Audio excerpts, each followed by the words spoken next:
Hey guys, tonight we're about to tiptoe, grapevine, and cha-cha slide our way into one of Europe's most forgotten, bizarre, and frankly toe-cramping historical events. Dancing Mania. No, not the fun TikTok kind. Not the jazz hand Broadway kind.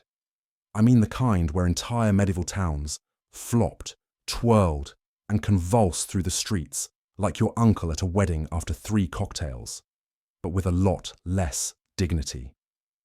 Before we waltz into history's weirdest group therapy session, do me a favor and tap like or subscribe, but only if you actually find all this as weirdly soothing as I do. Drop a comment to let me know what absurd ultra-specific music you'd be cursed to dance to for eternity. Eiffel 65. Enya on loop. Now, dim those lights, switch on your fan for background Joe Cocker vibes, get comfy, and maybe stretch your toes so you're ready if the mania hits. Let's get curious for a second. Ever wondered what would happen if a flash mob erupted in the middle of a plague year? Except nobody knew how to stop. Why did peasants keep waltzing until they dropped? And what did their neighbours think? Was it demons? Or just really, really bad bread? Did they sync up dance routines? Or was it mostly freestyle with a touch of existential dread? How do you hydrate when the local water supply is 90% mud and 10% dissolved hopes? Ever thought about how medieval Europe would handle a conga line emergency? And would you survive 1 week in a contagious medieval boogie zone or tap out in the first hour? Congratulations, you've just woken up in the year 1518. You're in Strasbourg, smack in the middle of Holy Roman Empire territory. Outside, villagers are moonwalking through the marketplace.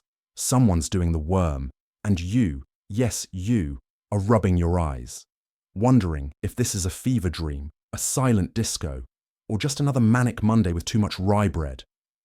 Good luck. You stagger out of your hovel, squinting at the kaleidoscopic sunrise. Before you can wonder why people are already sweating through their only set of clothes, you see it. A neighbour, Frau Trophäa, in the middle of the square, dance-walking with the frenetic energy of a toddler on Red Bull. You hear whispers, demonic possession, or maybe just the world's worst case of ants in the pants. Either way, you can't look away. Within minutes, a small crowd has gathered. First the curious, then the anxious, then the local priest clutching his crucifix so tightly his knuckles go white. Frau Trophäa's arms flail like she's caught between a marionette's strings and the grip of something unseen. Children giggle, but their mothers clutch them closer, lips pressed thin with unease. Each kick and spin sends shoes flying and dust swirling, drawing a clutch of chickens scurrying for cover. Someone mutters, "It's the heat, or maybe the rye has gone bad again." Another shakes her head, voice trembling. "No, it's the devil. You can see it in her eyes." For hours, she dances. Not in the way you've seen at festivals or drunken carnivals, but with an obsession that borders on violence. Her feet pounding, her knees buckling, sweat pouring down her jaw.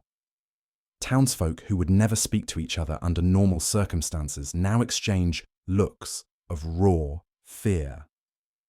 What if it's contagious? Is it a warning from God or a twisted joke from the fates? You stand rooted to the spot, unable to tear your gaze away from the spectacle, half wanting to help, half mortified you might catch whatever has infected Frau Trophäa's limbs. The cobblestones grow slick beneath her, her shoes lost in the fray, her toes bloody and raw. Still she dances, as if pursued by spectres only she can see. Midday brings no relief. The sun burns hot, turning the town square into a cauldron. Shadows pool beneath archways where people whisper prayers or cross themselves urgently. Word spreads like wildfire. By noon, everyone from the baker's to the blacksmith knows. Frau Trophea hasn't stopped.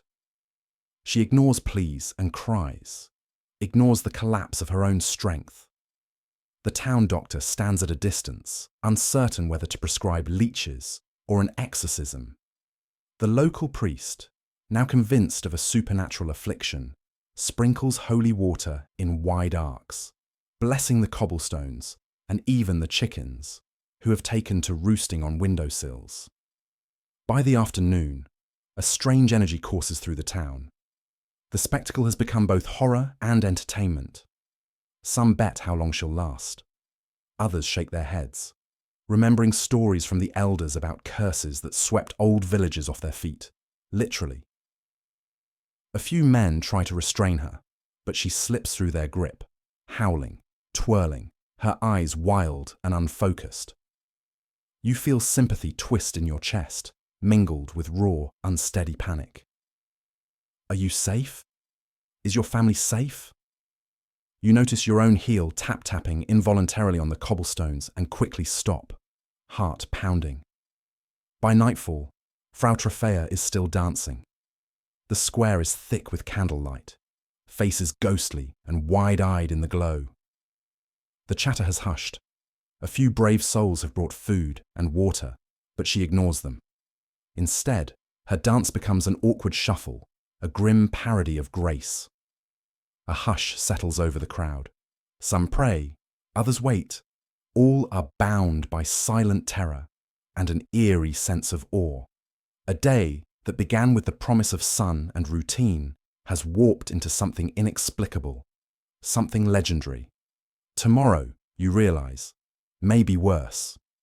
You head for home, but you know sleep will be hard, listening for the rhythm of footsteps, yours or someone else's, echoing down the night-black streets.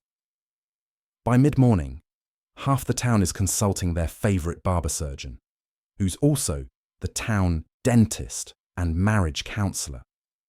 The diagnosis? Too much hot blood. The prescription? Leeches, obviously. Or maybe a brisk sprinkling of holy water. You wonder why there isn't a patron saint for blisters. It's easy to forget that for medieval folks, medicine was more art than science. Step inside a shadowy hut lined with jars containing suspicious-looking substances, herbs, powders, something with legs still twitching, and the barber surgeon steps up, twirling his blood-stained apron with a flourish. His toolkit is impressive if you're a fan of saws, rusty knives, and things that look like they belong in a torture chamber. He offers comforting words. Don't worry, this never kills anyone. Quickly. The theory of the day is humours. No, not the ha-ha kind, though you'll need a sense of humour to survive a diagnosis. Everything about you, from headaches to heartbreaks, comes down to a delicate mix of blood, phlegm, yellow bile, and black bile. If you're feeling off, it's probably a case of excess black bile from eating too many turnips. Or maybe you're just suffering from a mild case of the devil. Leeches are everyone's favourite cure-all, beloved for their versatility and low operating costs. Got a fever? Leeches. Sore throat? Leeches. Mysterious medieval malaise? More leeches. Sometimes you get sent home looking like you lost a fight with a sack of thumbtacks. But hey, your humours are rebalanced. But maybe you're sceptical. Maybe you ask, isn't there a less squelchy solution? Enter the power of prayer. Clergy are often consulted about persistent coughs, troubling dreams, or that weird rash on your cousin's cousin. Special saints are invoked for all kinds of ailments. Saint Apollonia for toothaches, Saint Blaise for sore throats, and, if you're desperate, Saint Roch for plague. Supply of saints not guaranteed in your area. Remedies often include long sessions of chanting, holy water, and pilgrimages, preferably to somewhere far enough away that your problems are someone else's by the time you arrive. Of course, sometimes the bad ideas pile up faster than plague rats. Cures range from the merely kooky to the distinctly perilous. If the leeches and prayers don't work, there's always trepanning, That is, drilling a small hole in your skull to let out evil spirits. The good news is, you won't remember much after. The bad news, you definitely won't want to. Superstition is an essential medicine cabinet staple. Try an amulet filled with dried toad and rosemary. Or, perhaps, tie a red ribbon around your neck to keep the pox at bay. Some remedies are accidental, like drinking lots of beer because the water supply is dangerously contaminated, making medieval Europe the tipsiest continent in history. If you're upper class, you can import the latest Parisian remedies: powdered unicorn horn for poisoning, emeralds against epilepsy, or mummy powder made from actual mummified remains. Because, naturally, nothing says health like eating a bit of a 2,000-year-old pharaoh. Side effects may include death. Also, being haunted by ancient curses. Despite all odds, some medical advances do happen. There are herbs that actually soothe fevers, poultices that reduce swelling, and surgical manuals, copied by hand, preferably by monks with excellent candlelight skills. But for every hard-won remedy, there's another cure straight from the realm of creative torture. Bloodletting is wildly popular, performed with fanfare and a suspicious lack of soap. By noon, the townsfolk hobble away, slightly lighter, possibly holier, and definitely more punctured, ready for another day in the ever-inventive world of medieval medicine. If you feel worse after your visit, take comfort. At least your diagnosis wasn't possessed, and no one has prescribed a diet of crushed emeralds. Yet. Within hours, you're surrounded by shuffling bodies, all sweating profusely like they just realized the concept of deodorant won't be invented for another 300 years. You join in, convinced you can outlast your neighbors, only to discover that medieval stamina is not a thing. Your calves are plotting mutiny. After the first hour, you're pretty sure that what began as a lively frolic has degenerated into a grim endurance sport. The fiddler, cursed with the world's least rewarding gig, plays the same tune over and over until it feels less like music and more like a magical act of psychological warfare. Around you, people cycle through desperation, annoyance, and the kind of glassy-eyed acceptance usually reserved for office meetings that could have been emails. There's something profoundly disorienting about dancing for so long that your concept of time becomes unstable. At some point, the sun drifts behind the clouds, or maybe it's back out again. Or maybe you're hallucinating beams of light and shadow as your brain tries to distract you with wonky special effects. Your feet, meanwhile, have achieved a rare union, working together in shared protest. Every movement feels like sandpaper on bone, and your shoes have taken on the fragrance of medieval cheese. But the music never stops, and neither does the throng. The compulsion to dance is remarkably strong. You glimpse your neighbor's desperate eyes and realize you're all trapped in the same strange, shifting tide. Social decorum begins to crack. At first, you cracked jokes and managed a few laughs with those around you. Now, conversation is limited to primitive grunts and brief hand signals. The occasional attempt to break free by simply sitting down or shambling to the side of the square is quickly shouted down or, disturbingly often, pulled back into the circle by the communal will. Somewhere at the edge of the crowd, a handful of opportunistic bakers sell stale bread and watered-down beer, their faces shifting between concern and entrepreneurial glee. You watch as the exuberance that defined the opening hours gives way to grim perseverance.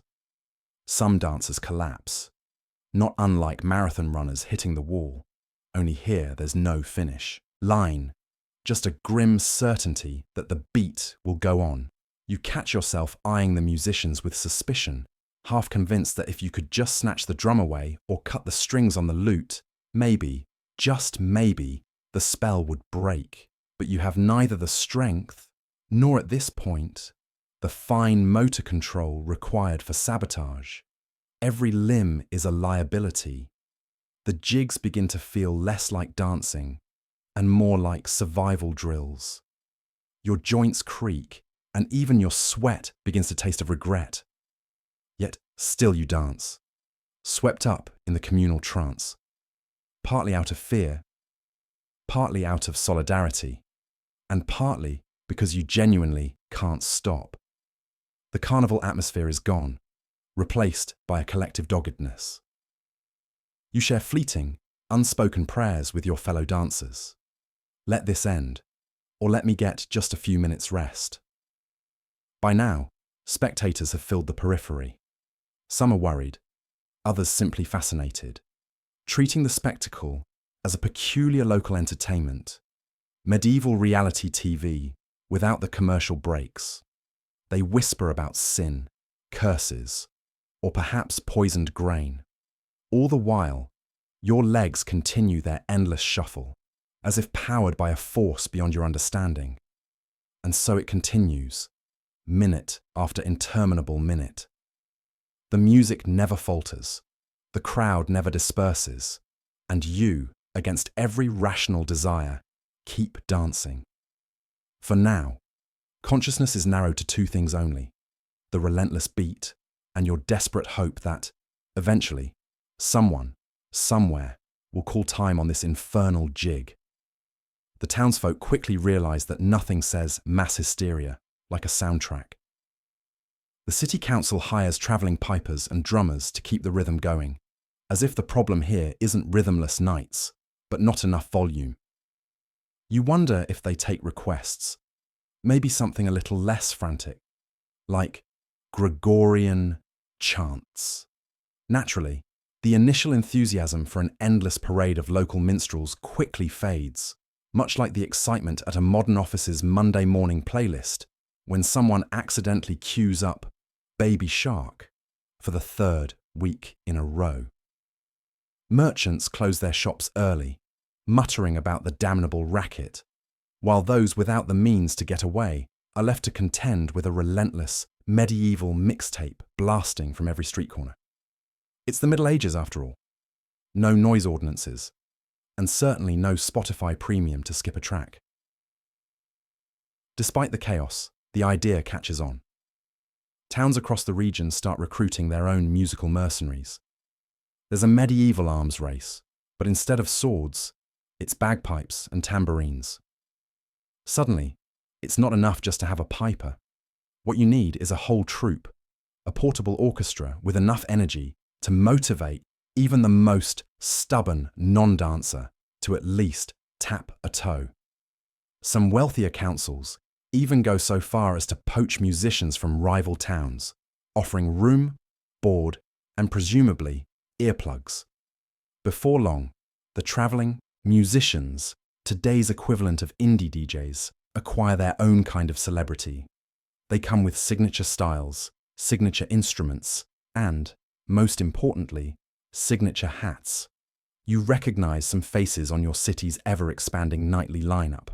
There's Jörg, the two-fingered lute player, famous for his ability to play O Fortuna on a single string, and Anna, the percussive, whose drum solos reportedly once kept an entire village up for 3 days straight.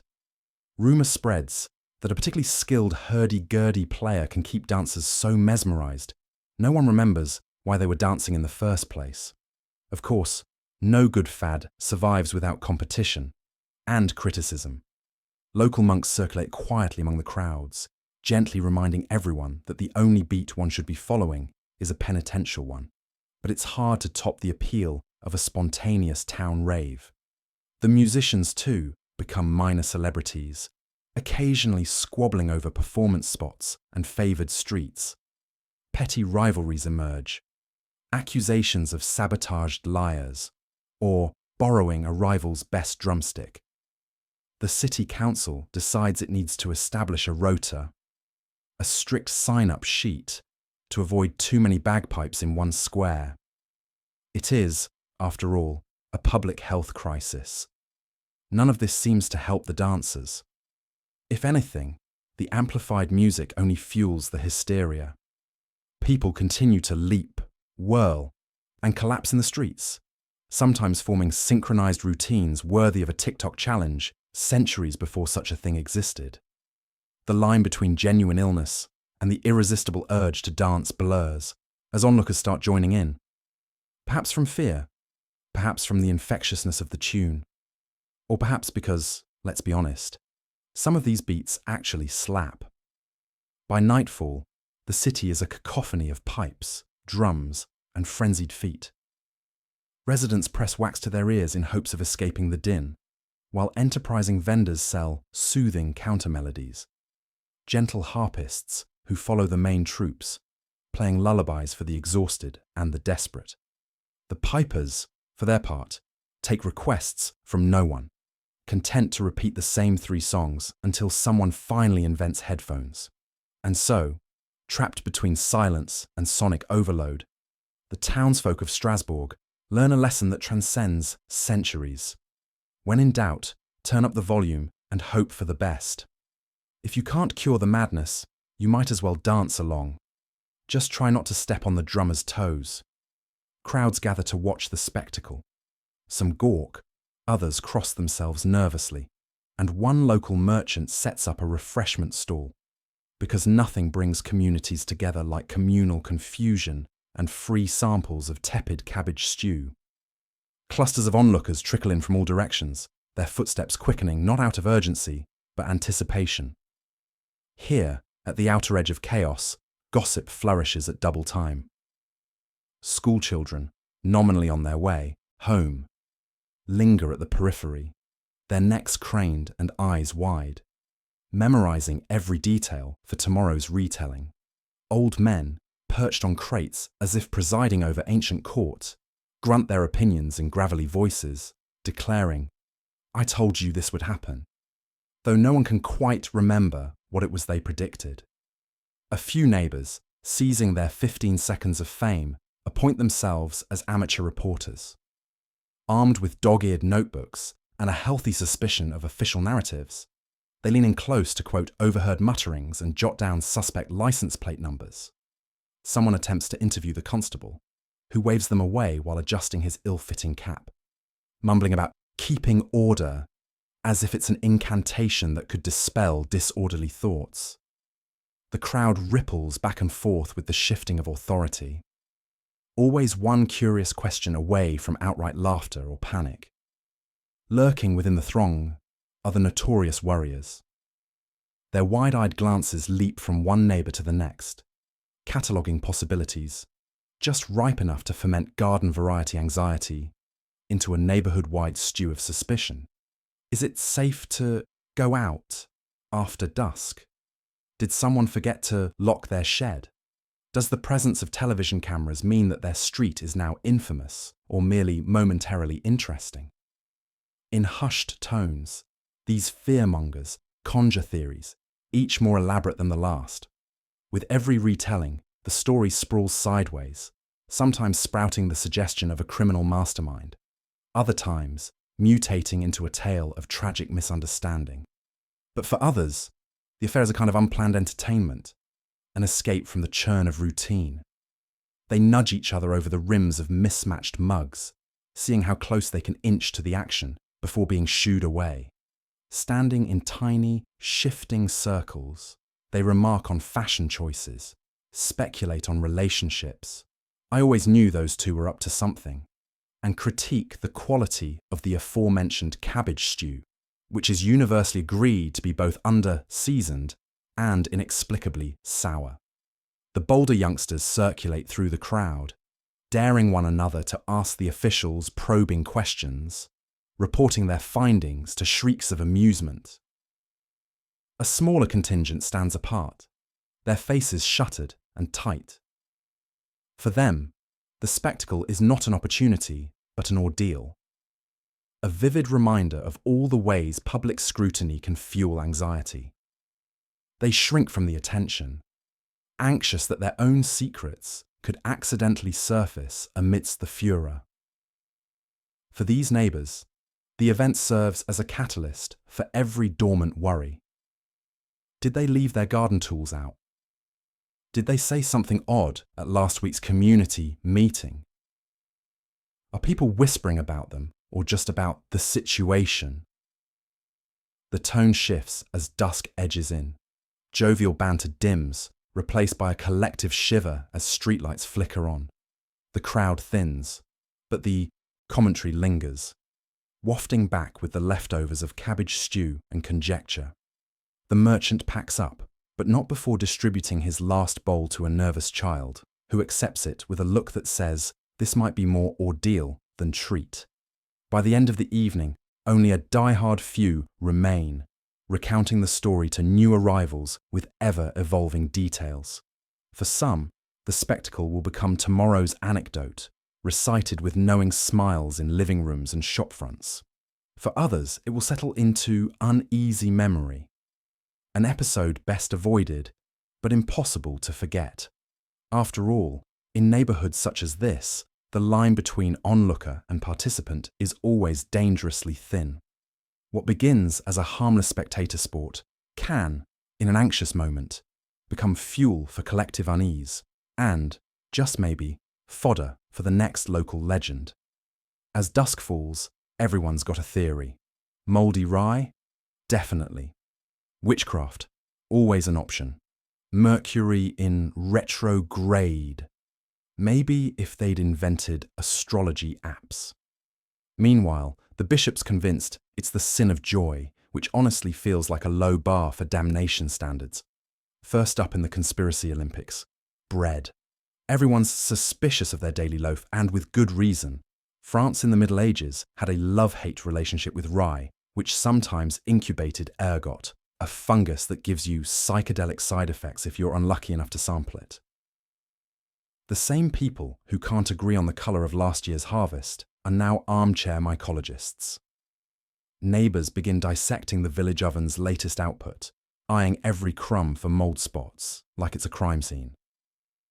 Someone suggests tossing the entire batch, and the local baker nearly faints. Bread wasn't just food, it was status, sustenance, and sometimes salvation from outright hunger. Destroying it on a hunch might as well accuse the rooster of treason. But then, there's always that wayward suspicion pointing straight at the village's least invisible widow, whose cat looks a little too intelligent for comfort. The word witch gets whispered the way today's tabloids mention aliens, 70% curiosity, 30% malice, and 100% guaranteed to make things interesting. The accusations aren't subtle. All of a sudden, the herbalist's innocent salves are potions, and her weather predictions are suspect, as if anyone can actually control whether it rains on a market day. 3 people recall being stared at by her cat. 2 swear the animal blinked, backwards. Logic has left the chat. The village court of public opinion is in session. A local priest fans the flames, suggesting evil's afoot, and isn't it just convenient that so much evil seems to track mud through Widow Gervais's kitchen? Let's not forget the cosmic crowd. A subset of villagers will insist it's got to be the stars. Saturn's looking weird lately. Someone's nephew keeps mentioning omens and birds flying south a bit too early. Had anyone even considered Mars? No, seriously. He asked this at supper, and nobody really knows how to answer. Being wrong was never a deterrent to being loud, and medieval villagers were ever creative in sourcing blame. Left-handed children, a dog with an odd gait, the miller's suspiciously cheerful wife. If it might offend God or confuse a peasant, it's up for discussion. Meanwhile, among the higher-ups, priests, local nobility, one really eager tax collector, there's both exasperation and opportunity. The bishop, convinced everyone's been enjoying themselves a bit too much, lectures on the perils of excess merriment. A local lord considers raising taxes on luxuries, like dancing, laughter, and probably deep breaths. Certainly this madness must be someone's fault, and if it isn't witches, mouldy bread, or the will of the stars, it's probably your neighbour. Gossip swirls. Yesterday's best friend becomes today's prime suspect. What's striking is how quickly each theory morphs into an excuse for action. It's the bread, means burning what little food you have. It's witches, inspires a sudden enthusiasm for inventing rules about exactly how many cats a woman can own before she's burned at the stake. It's a sign, means spending the morning drawing charms over doorways and repenting for the time you stole that apple one summer past. By midnight, the village is united in confusion, divided in suspicion, and bonded by the shared experience of not actually knowing anything. Looking back, the fever, the madness, the accusations, even the elaborate scapegoating, says more about the villagers than any one cause. Paranoia and fear breed faster than ergot on damp rye, spreading through rumour and imagination. Some just need someone to blame. Others, deep down, hope it really is witches or bread or the planets. Because if the cause is simple, maybe the solution will be too.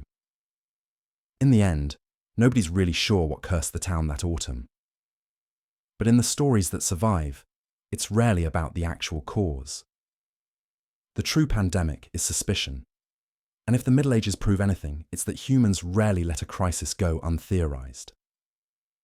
Was it rye, witches, or just a bad Monday? Maybe all, maybe none. But everyone, from the suspicious baker to the stargazing peasant, can agree on one thing. Normal's overrated when you've got a good story to tell.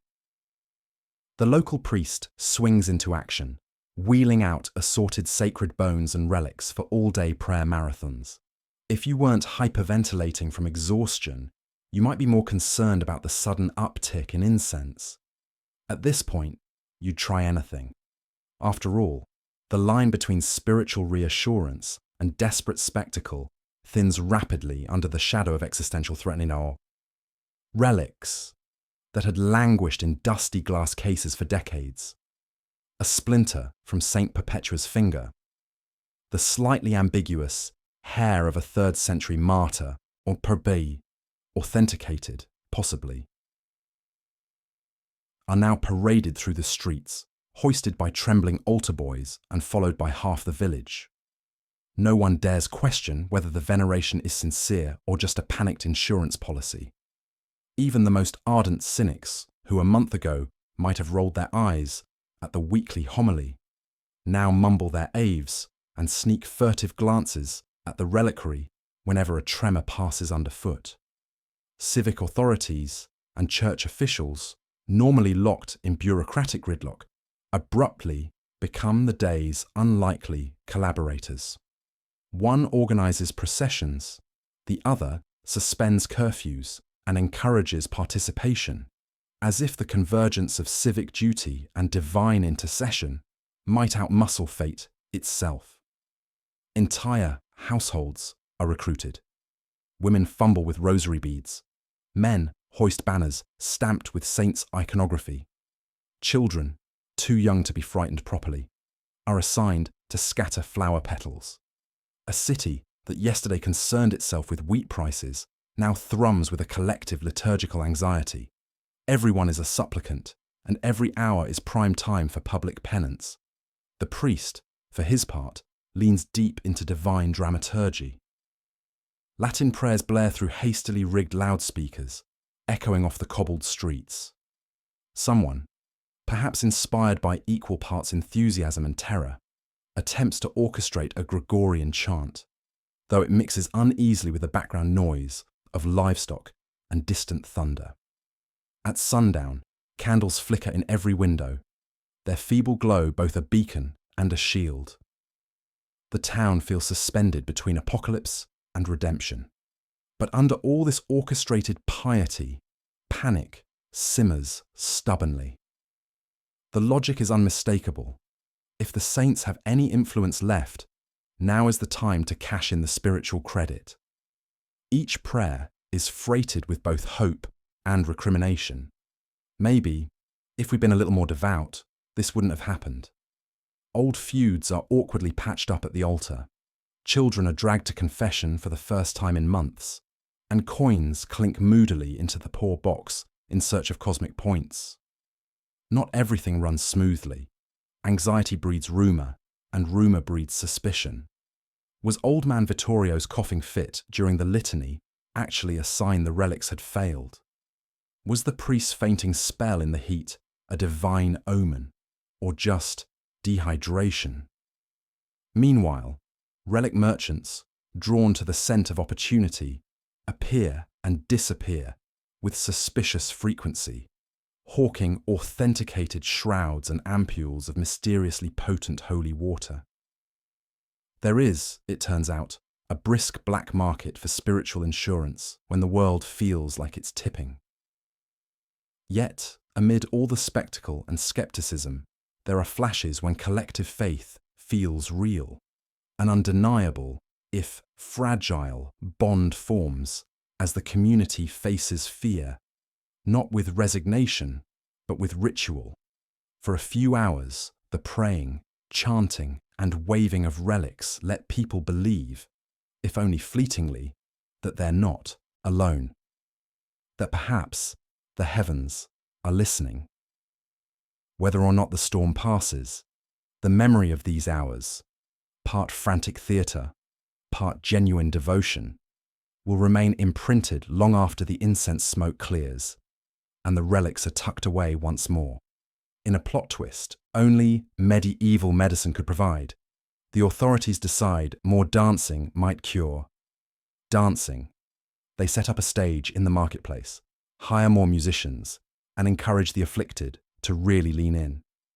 It's like curing a headache with a few solid headbutts. Now, let's picture the scene. Strasbourg, 1518. Middle-aged town councillors rubbing their temples, whispering to each other over the insistent rhythm of fifes and drums. What if, one suggests, we up the tempo? Maybe the beat just isn't inspiring enough yet. It sounds absurd to modern ears, but at the time, music was thought to have profound physiological effects.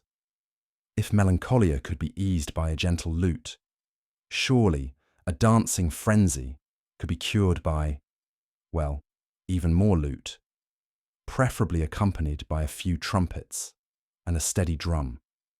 City scribes probably felt they'd done their due diligence.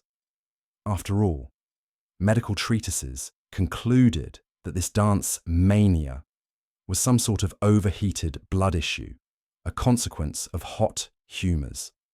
They theorised that if people danced long enough, some hidden blockage would be released, an emotional boil lanced by enough hornpipes. No one seemed particularly concerned with the rising body count. Instead, more money was allocated to musicians, apprentice drummers dusted off their tambourines, and the city square transformed from open-air marketplace to open-air fever clinic. For the dancers themselves, barely conscious, feet raw, and knees wobbling, the city's prescription must have felt closer to a curse. Instead of a quiet room and a healing herbal tonic, they're handed a front-row ticket to their own misery. Here's a bigger stage. You're doing great, really. Don't stop now. As the days wore on, local onlookers went from gawking curiosity to growing unease. Some joined in, out of fear. Others simply couldn't resist the loud, relentless music. The authorities, meanwhile, doubled down, treating every exhausted collapse or frantic jig as evidence the cure was working. By week 2, even the musicians started to question the wisdom of their role in this medieval experiment. After all, they were essentially being paid to play people to death. But the social logic of the time held its grip. If illness presented as excess, then perhaps a cathartic overdose would do the trick. Never mind that medical miracles based on more of the same rarely turn out well. That logic was lost in the din. One can't help but imagine the ancient equivalent of a self-help coach materializing in the square. Have you tried dancing even harder? The line between medical intervention and public spectacle blurred. The city square attracted crowds from neighbouring villages, curious to witness Strasbourg's latest oddity firsthand. Vendors sold food and trinkets to the audience, and rumours spread that the town had been cursed or, alternatively, possessed by divine ecstasy. Either way, it was the hottest and sweatiest ticket in town. The real tragedy in all of this is how it speaks to the desperation of the authorities and the lack of alternatives. Medieval cities had no understanding of mass hysteria, neurological conditions, or the psychological trauma that can spread like wildfire. So they prescribed what they knew best: ritual, public action, and loud noise, hoping to drown out the problem with spectacle. If today's remedies sometimes feel questionable, at least we don't solve headaches with headbutts. In the end, prescribing more dancing to cure a dancing plague wasn't just a case of doubled-down medieval optimism. It was a reflection of a society grappling blindly with the unknown. And as the music played on and the feet kept moving, Strasbourg was forced to confront the limits of its own medical miracles, one exhausted dancer at a time. You glance down at your sweat-soaked tunic. The colours have all run together, and your wooden clogs are steaming. Medieval chic has never been so avant-garde. At least, everyone else looks equally ridiculous. Solidarity. Let's face it, nobody ever talks about how the real casualties of magical mayhem aren't just bruised egos or lost dignity, they're the sleeves. When the dance compulsion hit, everyone was far too focused on stopping their own legs from jiving right out from under them to care about little things, like regular wardrobe maintenance. Buttons popped off and went skipping merrily across the flagstones, never to be seen again. A pristine velvet doublet, now sporting 2 fresh armpit holes and a pleasing patina of despair. The song hasn't even finished, and already tunics are stretched into dubious new silhouettes. Hose have become tragic shrines to lost elasticity, and the finest embroidery in the village is displaying a new abstract wrinkling effect, soon to be dubbed the tortured tapestry look. Meanwhile, nobody has the bandwidth to coordinate their accessories anymore. A disaster of untied bonnets, lopsided girdles, scarves valiantly flapping like surrender flags. The baker's white apron is now a cryptic map of flour, sweat, and other unnameable stains that historians will misinterpret centuries later. Somewhere, a fashion-forward bard is quietly weeping as their artfully placed feather is trampled beneath a tap-dancing donkey. If you ever wondered how medieval villagers handled style emergencies, the answer is simple. They didn't. Not when the mundane becomes madness. Everyone is so busy executing elaborate knee slides and interpretative twirls that concern for dignity flies out the window, along with a few old lacy undergarments perhaps. You catch the blacksmith's apprentice spinning in a circle so frantically that his leather apron becomes a centrifugal hazard. Not to be outdone, the mayor trips over his own ornamental cloak and invents a move destined never to catch on, the spiral of regret. And yet, in a bizarre twist, and perhaps the only silver lining, there's a strange democracy to this calamity.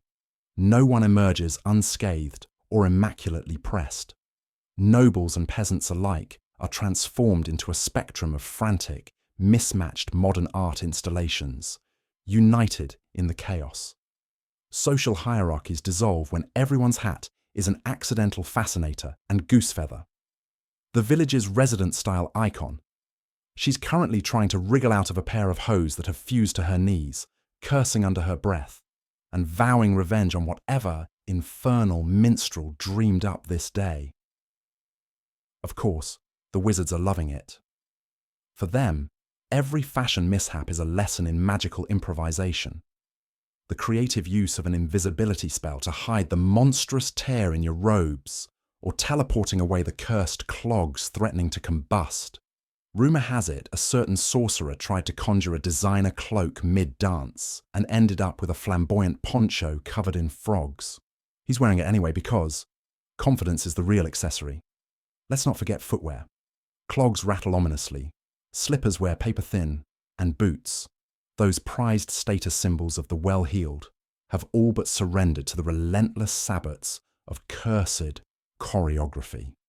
By dusk, people are dancing barefoot, their feet a patchwork of grass stains and heroic blisters.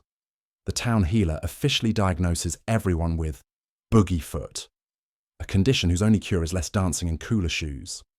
So, as the sun sets on another day of artfully shredded garb, you realise that fashion in the time of cursed choreography demands a new sort of confidence. The kind that comes from knowing everyone else looks just as gloriously dishevelled as you. The season's real trend. Surviving the day and making tatters look intentional. In other words, strut your stuff, patched knees and all. Around here, solidarity is always in style.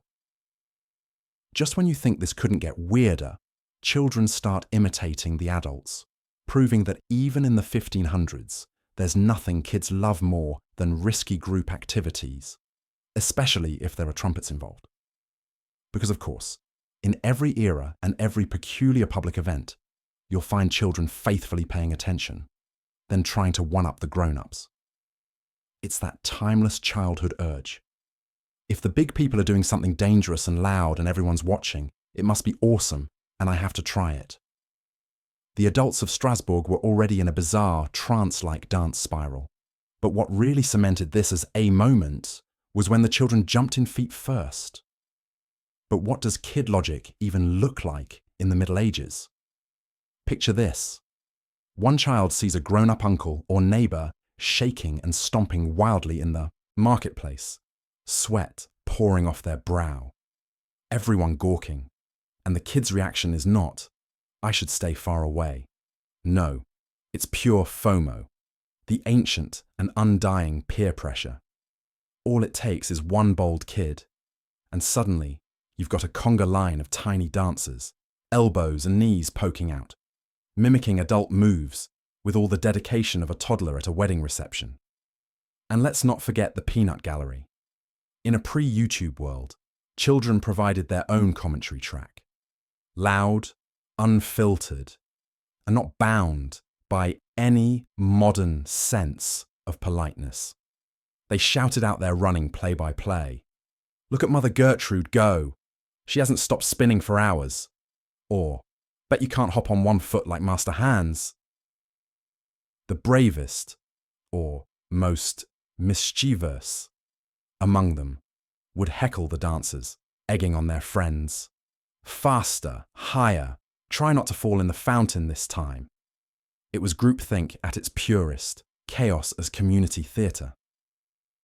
At this point, local adults, especially those not caught up in the fever, could only look on in horror, equal parts exasperated and oddly impressed.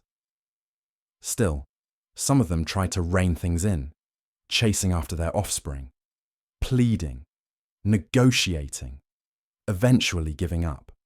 After all, how do you reason with a crowd of adrenaline-fueled kids who believe they're starring in a medieval blockbuster featuring themselves as the hero, the comic relief, and the athlete all at once? With the children's entry, the dancing mania took on an even more anarchic energy. Kids brought their own aristocracy of rules. Suddenly, it wasn't just about the dancing.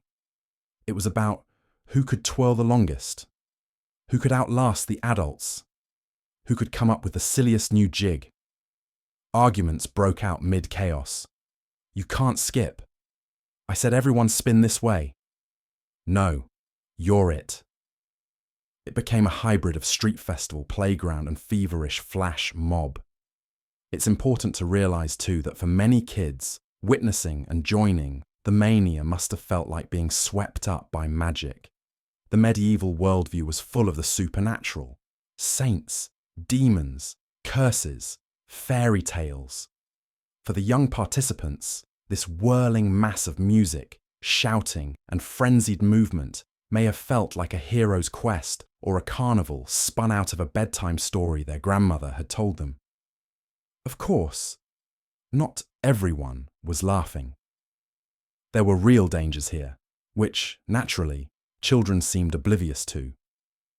No sooner had little Greta mastered her high jump than she crashed into Frida and both landed in a pile of chickens.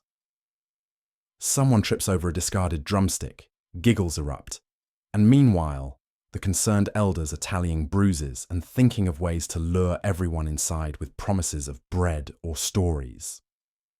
But maybe the most fascinating takeaway is that mix of innocence and fearlessness, the utter confidence with which children insert themselves into any spectacle, their willingness to parody the adults, their running commentary, the evolving dares and group shenanigans, all turned the dancing plague from mass hysteria into a kind of bittersweet folk comedy. It's how a town's nightmare spiraled into a child's playground, at least until supper or sanity called everyone home. And so, as the summer sun baked the stones of Strasbourg, the shapes of the dancers, big and small, spun into memory. The children's wild improvisations would linger in stories, preserved in the laughter and warnings whispered to future generations. Remember, if the trumpets sound and the crowd starts to sway, don't be the first one to join in. The city elders call an emergency meeting, mostly to argue about which street is least likely to collapse from too much rhythm. The plan: lean in, pray more, and hope someone invents painkillers before next Tuesday. The meeting convenes in the wood-panelled chamber, where portraits of grim-faced founder mayors glare out as if wishing they could be present to veto this whole fiasco. A nervous hush falls as Councilwoman Fletcher opens the session, her voice unsteady but determined. Item 1. How to minimize the city's collective migraine. Items 2 through 22. Variations on the same theme. There's a map on the table, hastily coloured in red, orange, and abandon all hope. Not a metaphor, but a real chart showing the spreading zones of musical uprising. Uptown, entire blocks vibrate at dangerous decibel levels, while Old Market Square is cordoned off for spontaneous tap dance outbreaks. The council debates whether to just ban metronomes within city limits. But the city attorney mumbles something about constitutional rhythm rights. Councilman Ortiz proposes bringing in out-of-town experts. Maybe send an email to that town that bravely survived the Great Accordion Panic of '73. Others counter that what worked against accordions isn't viable when the populace is now armed with 12-piece brass bands. As squabbles escalate, the local reverend rises, solemn, cloak-trailing, and suggests invoking city-wide curfews on groove-heavy activity after sunset. Predictably, the mayor chokes on his water at the suggestion, picturing hundreds of angry dance aficionados staging silent discos on the town hall steps. The argument shifts to more desperate terrain. Should they attempt appeasement? Councilwoman Jones suggests formalising the street performances, issue permits, set up hay bales, provide lemonade, only to be shouted down by her colleagues who fear the move would legitimise what they still desperately hope is a passing fad. Someone mutters about total surrender, which sounds dramatic but isn't far off the mood in the room. Council minutes record a lengthy debate over the relative pros and cons of free earplugs for every citizen. The city treasurer sighs, calculating the cost, and wonders aloud if investing in a town-wide nap program might yield better returns. Or maybe just let the citizens battle it out in the streets, grumbles the police chief. Winner takes town council seats next election. As evening slides across the sky, the debate circles endlessly. At one point, someone references the historic cheese wheel truce of 1892, when the town, facing disaster, united in the face of municipal embarrassment. The analogy is met with shrugs, a few giggles, and a collective craving for cheese. But the laughter fades quickly, and this melodic uprising is much harder to sweep aside. Finally, a resolution. Form a task force for rhythmic crisis mitigation. There's some satisfaction in having a committee, even if its first action is to schedule another emergency meeting for 3 days hence. As everyone shuffles out, the air is thick with resignation. Resignation, and faintly, the beat of a distant drum solo. The council disperses down the marble steps, each secretly wondering if surrender might be the most strategic move of all.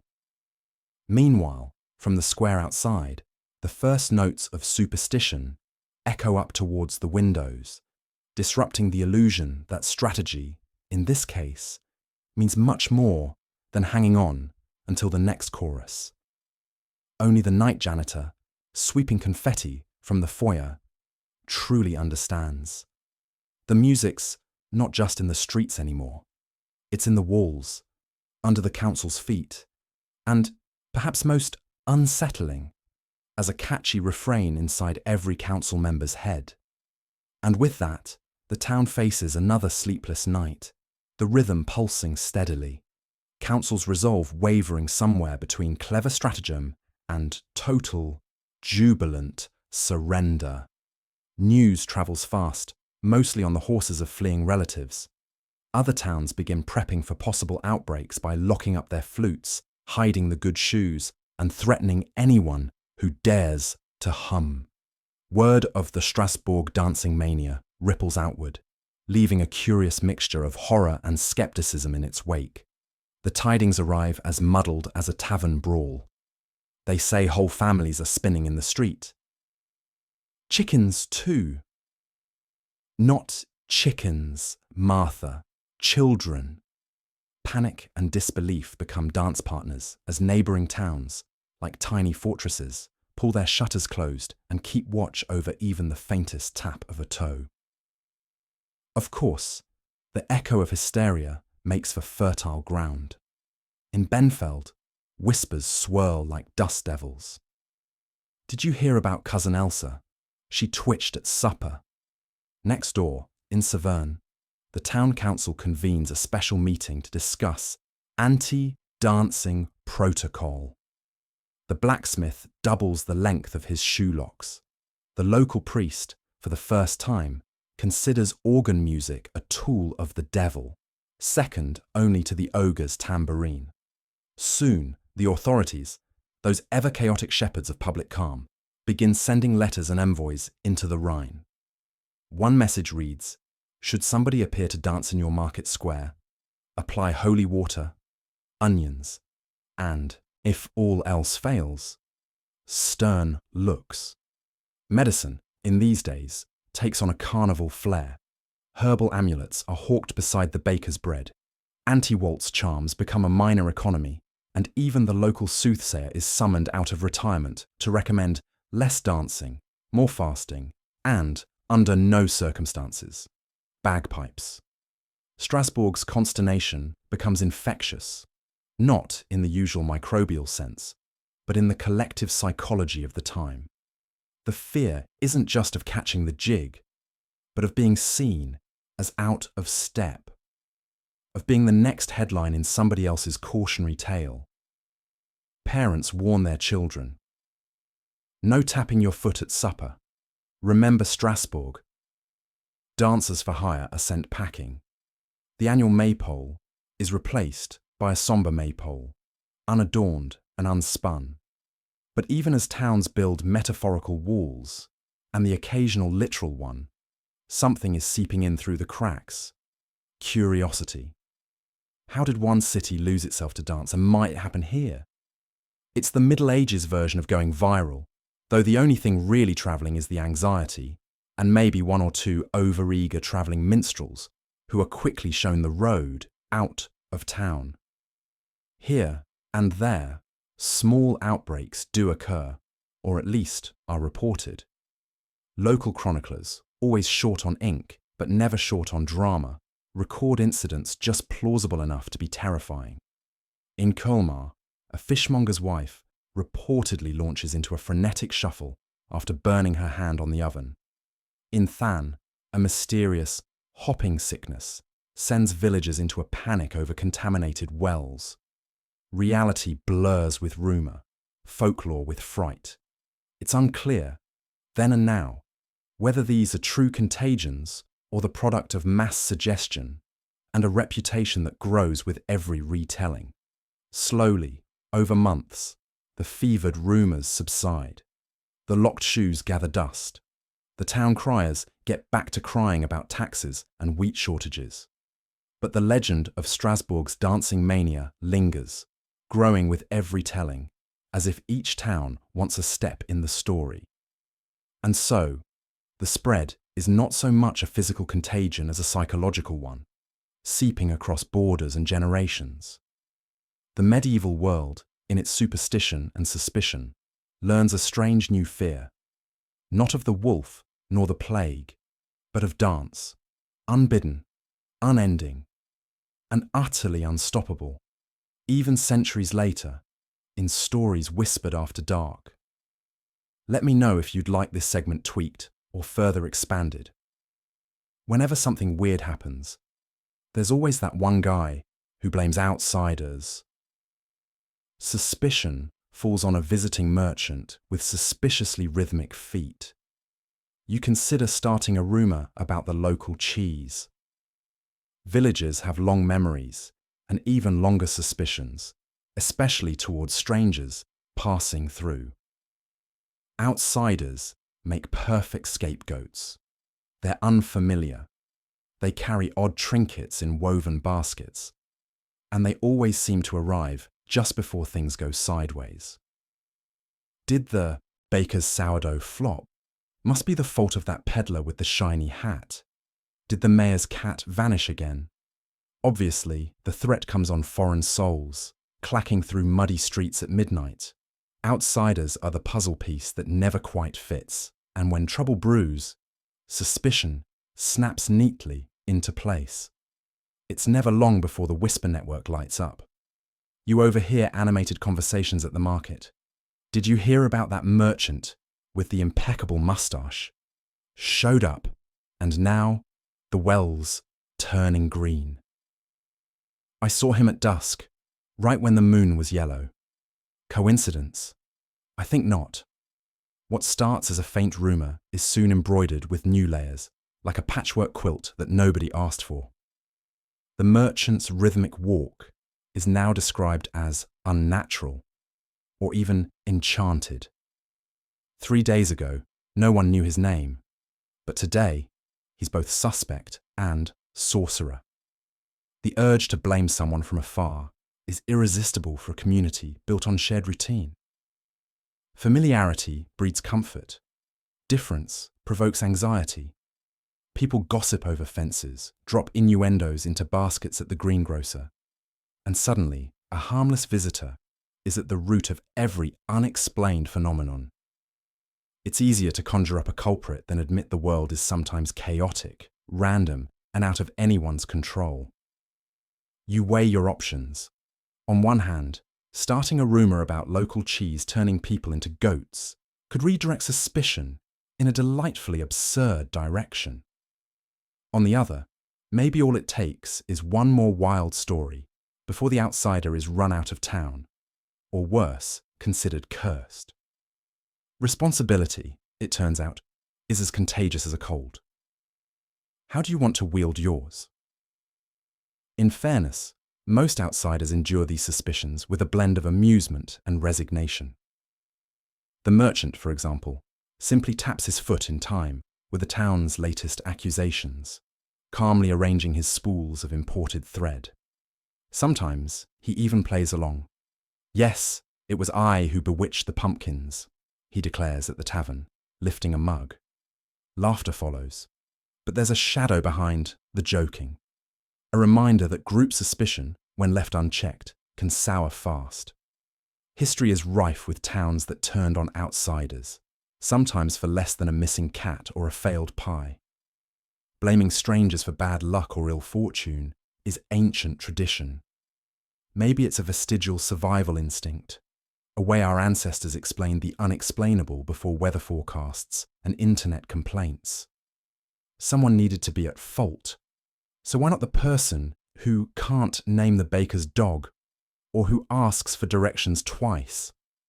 It's as if identifying an outsider, then pinning woes onto them, briefly unites the rest of the town. At least we're not the cause. Everyone seems to agree. Still, sometimes a seed of doubt lands on fertile ground and a scapegoat sprouts overnight. You watch as gossip ricochets between neighbours, each retelling gaining outrage or losing detail. The original weird thing that happened is quickly forgotten in favour of sensational theories. At some point, the cheese rumour you toyed with becomes indistinguishable from sincere suspicion, and you wonder if that's more dangerous than blaming a hapless traveller. In the end, it's a tale, old as any village.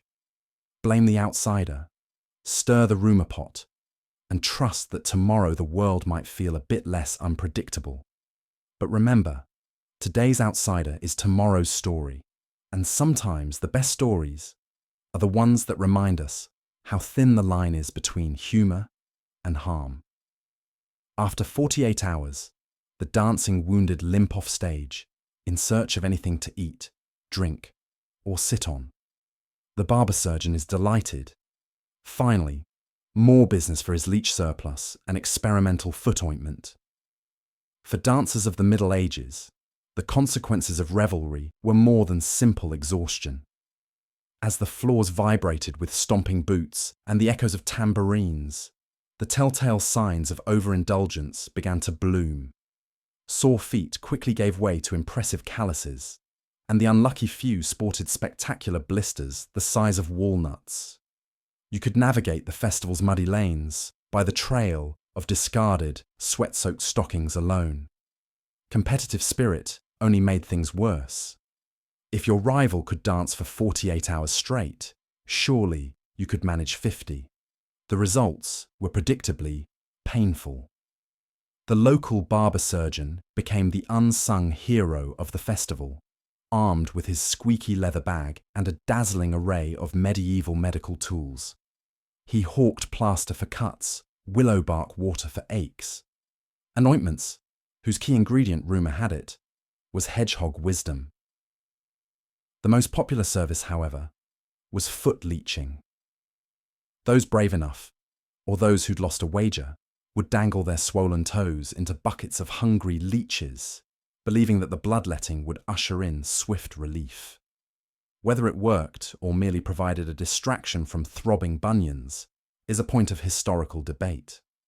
Boogie injuries extended far beyond battered feet.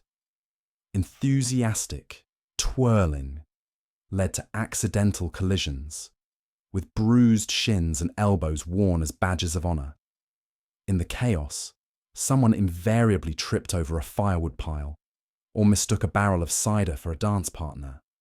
There are accounts, a little exaggerated perhaps, of dancers whirling themselves into hedges or requiring a small search party to retrieve them from under the refreshment tables.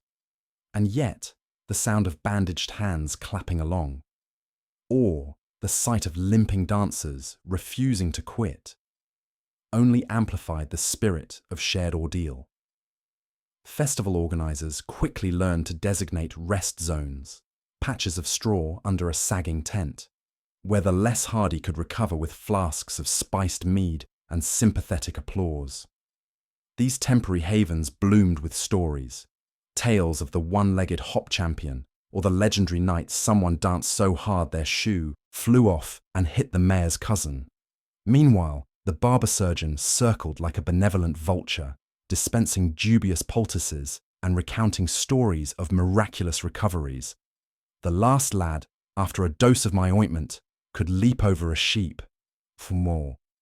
In rare cases, medical intervention bordered on the dramatic. If the swelling of one's feet threatened to outpace the swelling of one's pride, the barber surgeon offered the ultimate cure: a ride home on the vegetable cart, alongside turnips and wilted cabbages, to a chorus of half-sympathetic, half-jeering farewells. These ignominious exits only fueled the determination of next year's dancers. After all, there was no glory in retiring uninjured. In truth, the injuries were badges of communal celebration, a physical memory of shared music and feverish merriment. By the festival's end, even the barber surgeon's leeches showed signs of fatigue, while the dancers, blistered and bruised, already began swapping plans for their next great misadventure. No one remembered exactly who won the marathon, but everyone remembered the laughter echoing as they hobbled home, shoes in hand, ready to heal, and hungry for the next opportunity to dance until they dropped. Not everyone is blessed with two left feet. Some folks snooze through the mania, earning glares of envy and suspicion. Is it witchcraft, or do they just have a stronger commitment to their mattress made of old straw? Picture this. Amidst the routine cacophony of labour, the clang of hammers, the thumping boots, the supervisor's looming shadow, someone is gently snoring in a corner, face half buried in their sleeve. Maybe their hat droops down, obscuring their eyes. Maybe there's a faint line of drool creeping down their cheek. It happens to the best of us. No judgment here. You almost want to throw a blanket over them, out of solidarity and the faint hope that their luck will somehow rub off on you. But before you start envying the forgotten sleepers, let's investigate what really goes down when napping at work is more than a rare accident. Because let's be honest, in most work environments, whether factory, kitchen, or cubicle farm, catching Z's on the job is right up there with holding unauthorized fireworks displays in the break room. Frowned upon, if not outright, perilous. First, there's the simple reality. Most bosses have a sixth sense for slacking. It doesn't matter if your eyelids are technically just resting or your head's pondering the mysteries of the universe against your desk. One soft snore and someone is bound to find you.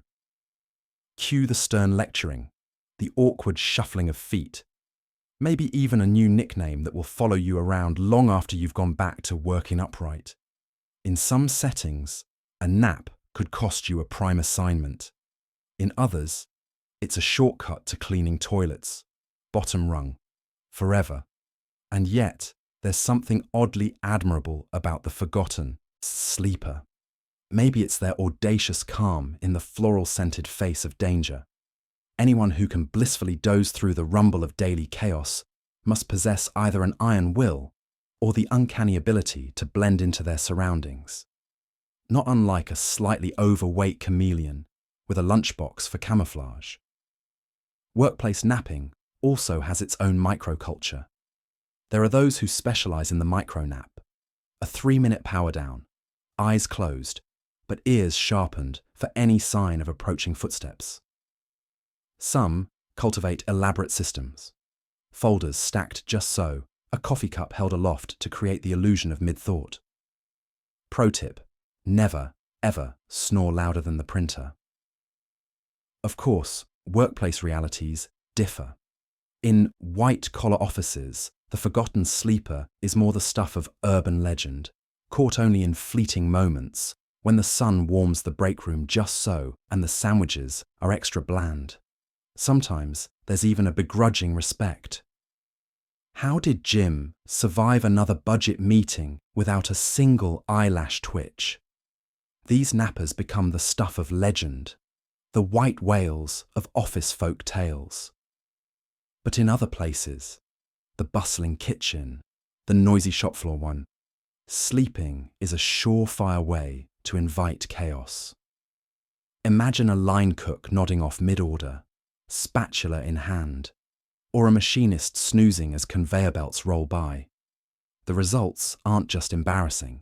They're the stuff of workplace horror stories, repeated forever as cautionary tales to new hires. Yet, if you dig deeper, you'll find a certain wisdom in these furtive naps.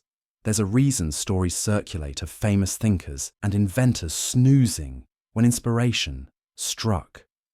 Maybe, just maybe, the forgotten sleepers have learned something we haven't. Sometimes survival is about finding rest wherever you can. Consequences and nicknames be damned.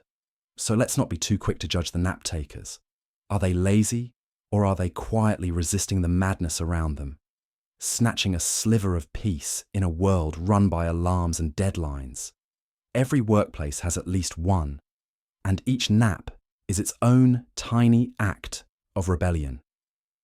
In the end, the world keeps turning, the work gets done, and if you're lucky enough to be the forgotten sleeper, maybe you wake up just in time to dodge both detection and disaster. Dream on, brave dozer. Someone decides dancers require sustenance. Enter boiled turnips, black bread, and the ever-compulsory mystery stew. You realize hunger lowers your standards and increases your risk of tripping on soup. Soon, the aroma, or more accurately, the presence, of food wafts through the packed hall. A collective pause shudders through the dancers, shoes scraping the floor, as the first platters are carried in by red-faced kitchen boys. Hope stirs in your heart. Finally, a break? Not quite. The dancing barely slows, but now you're sidestepping not just wildly spinning bodies, but also sloshing cauldrons of potage du jour, which suspiciously resembles the potage from last week. Still, there's no such thing as picky eating when you've danced for 15 hours and can't recall the last time you saw a vegetable that wasn't mashed beyond recognition. There's the turnip brigade, turnips boiled, roasted, even just aggressively warmed. The bread is nearly black, dense enough to be weaponized. And the stew, the less said, the better. You learn to chew with your mind as much as your jaw, ignoring any textures that feel unfamiliar, squishy, or oddly crunchy in a way no potato ever should be. Over by the fire, the local lord is gesturing grandly to an array of half-scorched pies and wrinkled apples. It's the medieval equivalent of a buffet. Take as much as you like, so long as you don't ask what's inside. The safest bets are the apples. They look like apples, at least, though you suspect they're last fall's leftovers, baked to a leathery consistency that could outlast the rave itself. All around you, festival goers clutch trenchers loaded with lumpy fare, balancing bites between songs. Conversation is limited. There's only so much banter you can muster with your mouth full of barley. But as the night drags on, the food becomes fuel. The glue holding this whole exhausted, pulsing mass together. You get a kind of camaraderie from sharing in the ordeal, passing hunks of bread down the line, swapping dubious stew for a rare piece of cheese, or commiserating over the mysterious chewiness of a meat pie. Food safety, as a concept, is as distant as the idea of going home and getting a good night's sleep. Your drink of choice? Probably ale that's mostly cloudy rainwater, with an undertone of barnyard. Still, after hours on the dance floor, it tastes better than any vintage. Eventually, the haze of fatigue and hunger conspires with the bready, yeasty air to create a collective delirium. Jokes get funnier, stories grow more absurd, and even the stew earns a kind of grim respect. You've survived it, and may live to tell the tale. Of course, there are always a few that overindulge, their hunger catching up with them at precisely the wrong moment. A sudden lurch, a dropped trencher, and you're dodging both elbows and airborne turnip. Someone laughs, a wild, unhinged cackle that might just be the sign of too many hours, not enough sleep, and a truly questionable dinner. Yet, there's a strange magic to it all. Eating shoulder to shoulder with strangers, sharing communal bowls, and licking thick stew from your fingers becomes part of the dance itself. It's fuel for stories. Tomorrow, you'll reminisce about the legendary night of 3 turnip stew, the relentless bread, and that one cider jug that kept reappearing as though by sorcery. And so you eat, you dance, you jostle for one more ladle of stew, knowing that by the end of the night, it's not the taste, but the memory that lingers.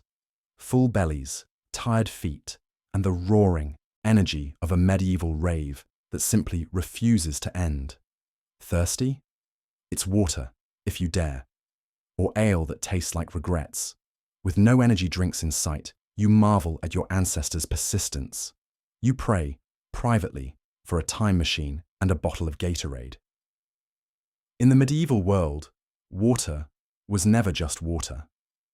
Clean, clear streams were rare treasures, preferably located upstream from the town, not downstream from your neighbour's sheep. Most people eyed their local well with suspicion, knowing too well the flavours a contaminated spring could offer. A brief sip might transport you straight to the nearest physician, armed with more leeches than cures. So your options: roll the dice with dubious water, or reach for the house ale, lukewarm, flat, and faintly reminiscent of boiled bread. Medieval ale wasn't brewed for pleasure. It was brewed for survival.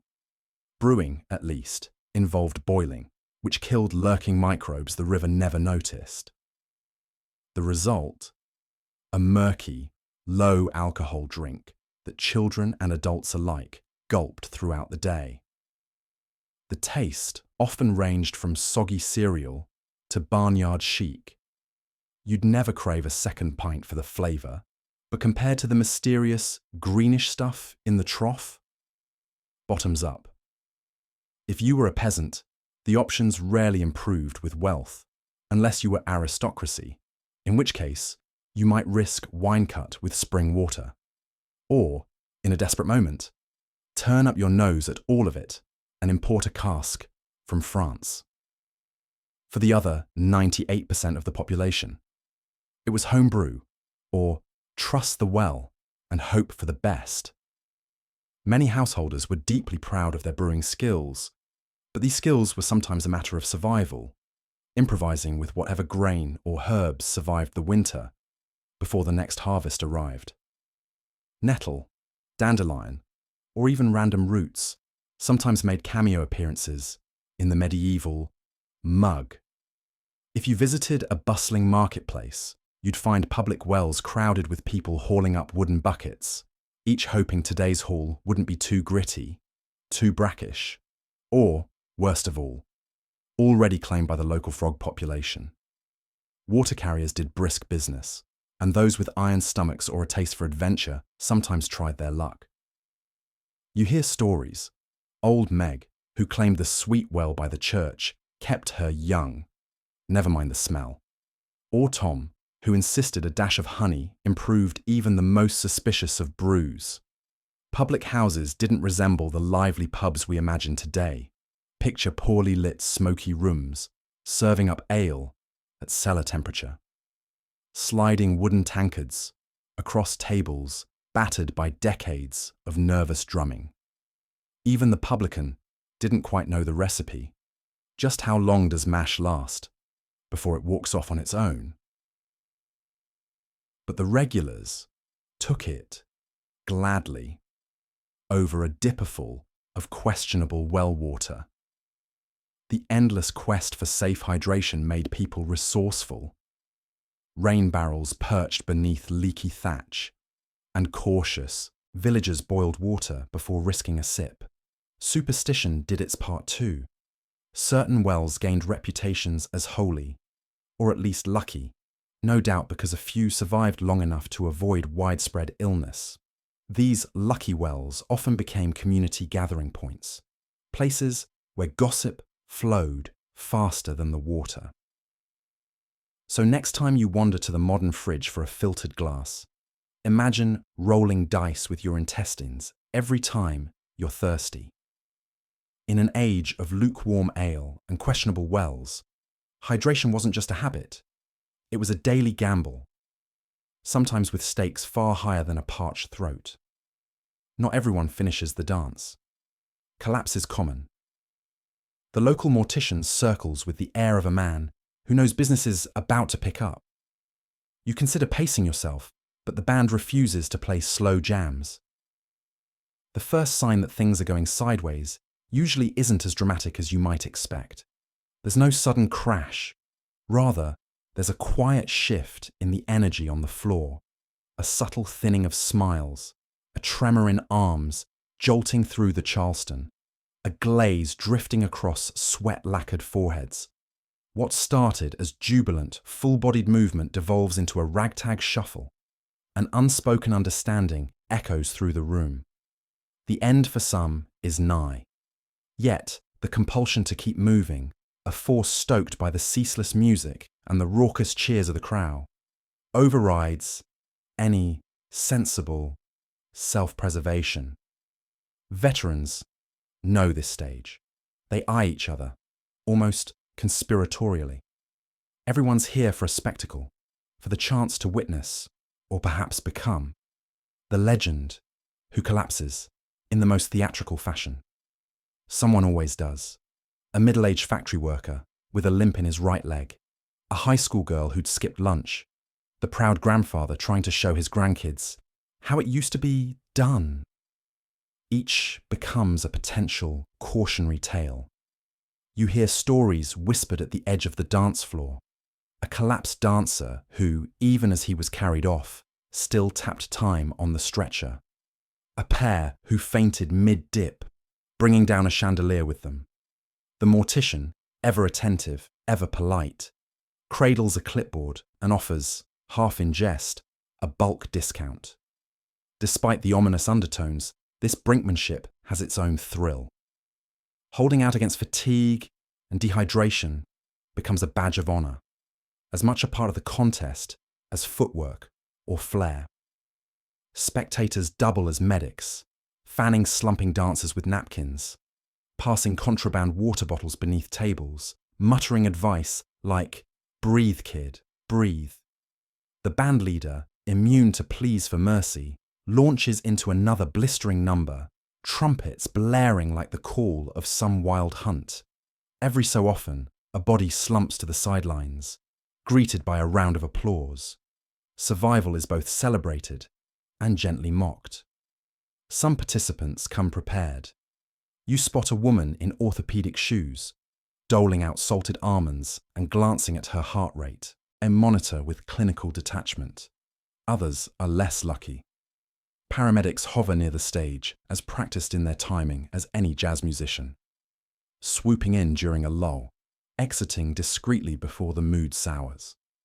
Occasionally, a dancer tries bargaining with fate. A hasty swig of pickle juice, a desperate sweaty bandana tied across the brow.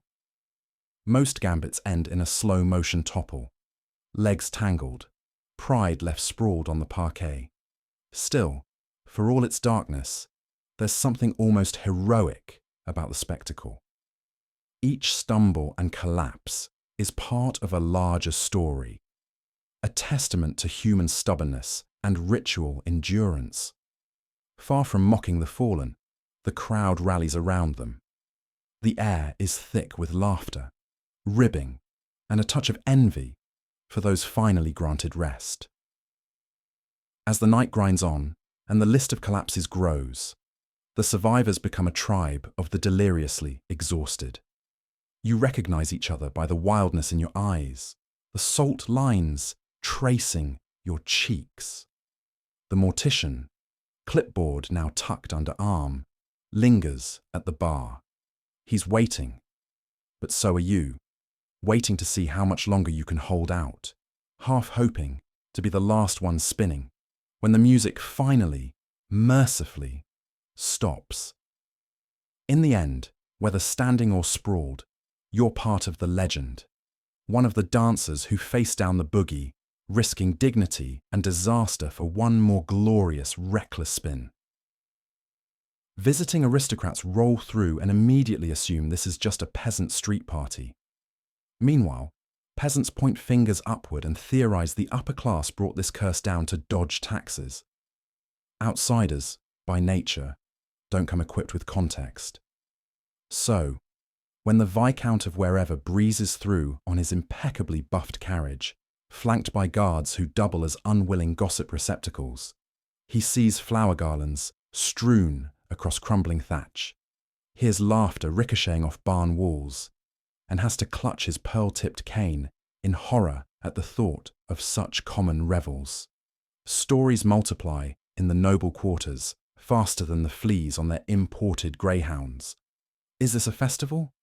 Is it a rebellion? Why are there geese in the main thoroughfare? The answers, predictably, are at once too complex and too mundane for noble sensibilities. And so, with a wrinkled nose and a flick of a riding crop, they ride away certain that peasant merriment is just another form of rural madness, a problem for the local bailiff to ignore. Down in the fields and over ale-splattered tables, peasants have their own narratives. The sudden arrival of cryptic maladies, the so-called curse, doesn't come from nowhere, after all. Farmers nod sagely, their hands stained with earth, whispering that the mayor's new roof coincided suspiciously with the bishop's recent blessings. Of course, the curse is a conspiracy, they snort, one cooked up by nobles desperate to invent a new calamity and thus wriggle free of their civic dues. Every fresh rumour is greeted with raised eyebrows and the clink of tankards. Why does the Baron's son look so smug this week? Didn't the land steward just buy a cloak with real buttons? If this is a curse, how come only the cheesemonger's cows are unaffected? Speculation, here, is both shield and sword, a way to lace fear with humour and keep the upper crust perpetually nervous about their next social misstep. This interplay of suspicion and mockery is not new. For centuries, the nobility has cast a patronising gaze on rural life, seeing it as either quaint or faintly dangerous, depending on whether their coach wheels get muddy while passing through. Peasants, for their part, make sport of noble ignorance. Every botched noble decree, every failed attempt at agricultural innovation becomes fodder for lampooning. Gossip leaps the hedgerows like wildfire. Tales mutate. Misfortunes are exaggerated. Intentions are ascribed where there are none. Outsiders to the village, whether gap-toothed field hands drifting in from a neighbouring shire or overdressed officials from the shire hall, are swiftly assessed, weighed, and folded into the ever-rolling tapestry of suspicion and jest. Yet, despite a surface layer of scorn, these perceptions are rooted in real anxieties. The aristocrats fear losing control over the land that underpins their influence, a land now behaving strangely, infected by some peasant problem they can neither diagnose nor fix. The peasants, weary of subsistence and the fickle hand of fate, turn to rumour as a salve for uncertainty. The village is a stage, and each passing traveller, each gossiping merchant, becomes a character in its evolving folklore. Outsiders' interpretations, however off base, leave impressions. A noble's offhand sneer in the tavern can spark weeks of speculation. A merchant's careless joke by the well becomes today's truth, tomorrow's legend. In the end, the reality of the curse, however it started, matters less to outsiders than the stories it spawns. Aristocrats depart with wild tales to amuse their courts. Peasants use the opportunity to retell, reshape, and weaponize the tale against their social betters. Thus, the curse transforms from misfortune to farce, from threat to theatre, as each side snickers at the other's expense, secure in the knowledge that, for once, neither has the full story straight. Artists get inspired, furiously sketching what absolutely must be the world's first interpretive dance memes. Local altarpieces start updating to include jazz hands and groovy halos. Still no likes. But medieval creativity was nothing if not persistent. If their first proto-viral attempts fizzled, the next wave of artisans doubled down. Waxy candles lit the scene as monks choreographed slow-motion reenactments of biblical scenes, shuffling in the abbey aisle with all the energy of a flash mob sponsored by Lent. Villagers huddled in, craning to watch Mark the Scribe absolutely nail a sequence that can only be described as the Jubilation Shuffle. Next week's market was all whispers.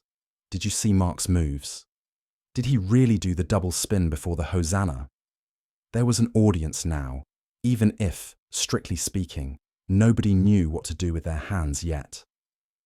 Icons began to migrate from stone to surface, brushstrokes experimenting with the medieval equivalent of Instagram filters.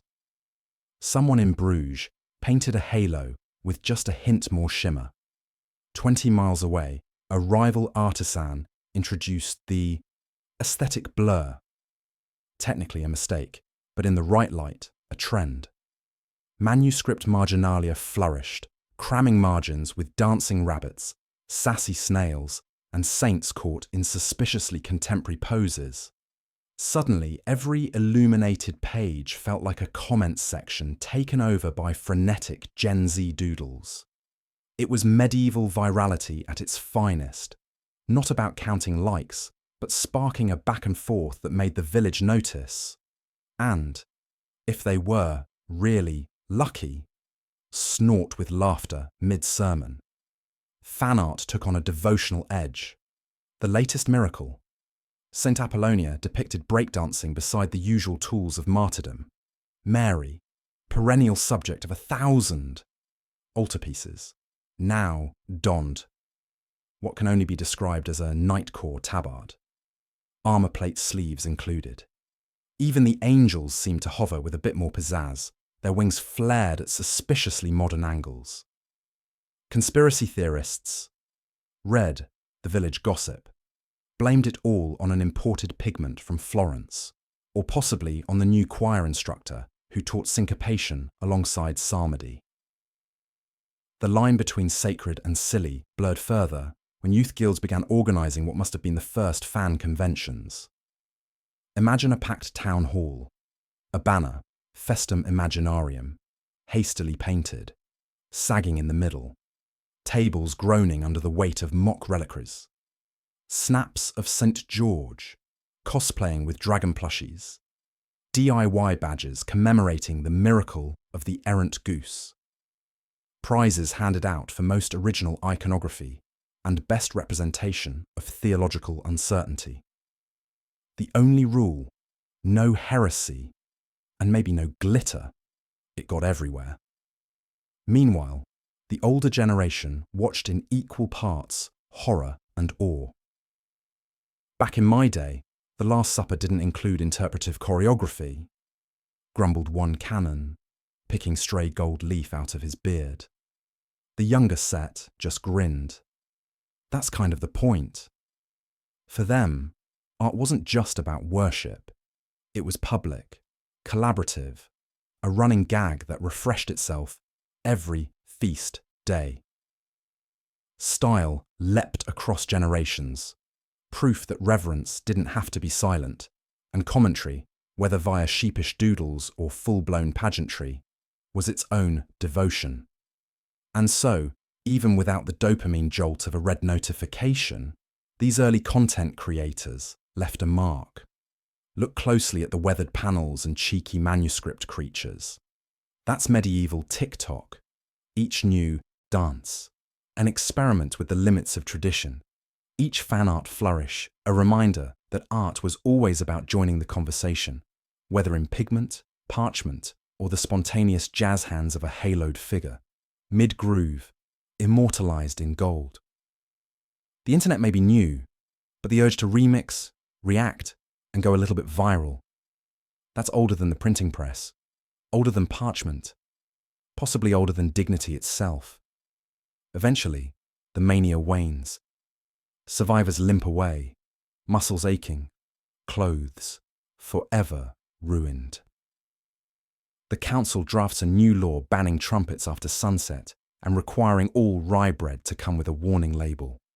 By the second morning, the town square is less an epicenter of hysteria, more a triage center overseen by stoic nuns and red-eyed apothecaries.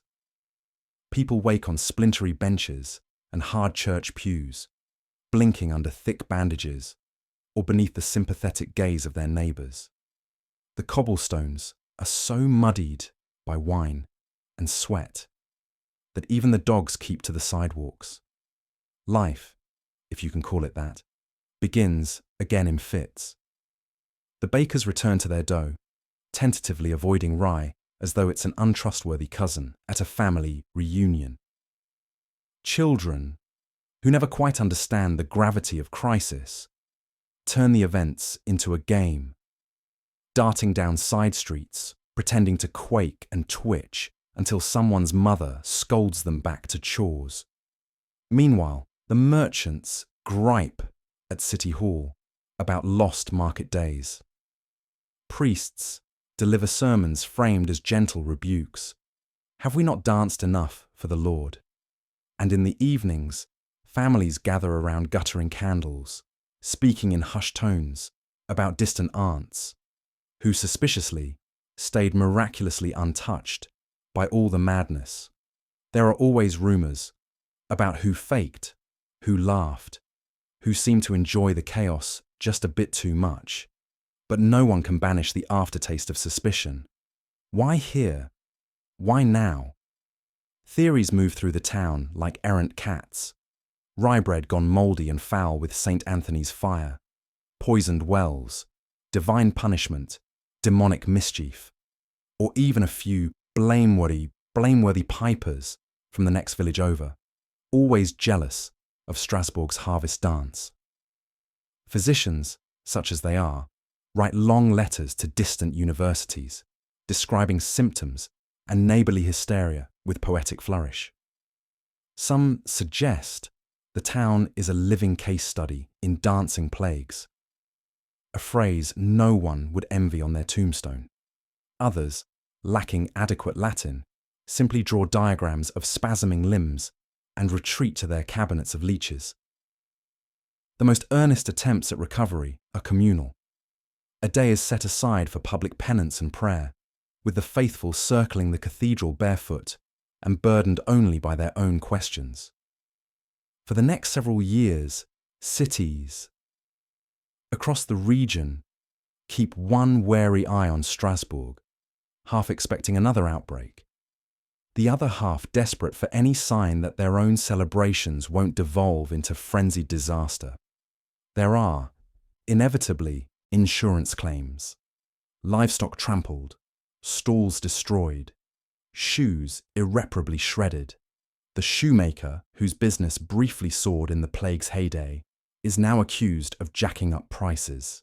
He shrugs, holding aloft an ink-stained ledger. Supply and demand, my friends, even for disaster.